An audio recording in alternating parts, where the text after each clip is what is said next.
বাংলাদেশ সংবিধানের ৭০ নম্বর অনুচ্ছেদে বলা হয়েছে, কোন সংসদ সদস্য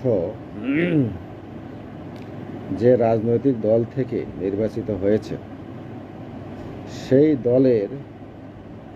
দল থেকে যদি পদত্যাগ করেন বা সংসদে ওই দলের বিপক্ষে যদি ভোট দেন, তাহলে তার সংসদ সদস্য পদ বাতিল, অর্থাৎ তার হাত পাও বান্দা।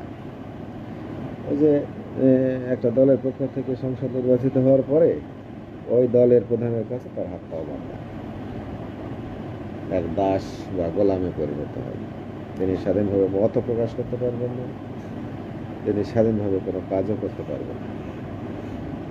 তিনি সকল কাজ এবং সকল কিছুর ব্যাপারে দলীয় প্রধান বা চেয়ারপারসনের কাছে বাধা। আর এই কারণেই সংসদ সদস্যরা প্রধানমন্ত্রীর কাছে যেমনি বা প্রধানমন্ত্রী অসীম ক্ষমতার এক শক্তিধর দানব, এই সংবিধান অনুযায়ী পরিণত হয়।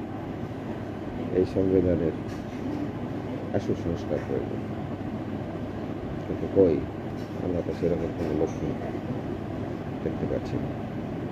আমরা এই অনুচ্ছেদগুলো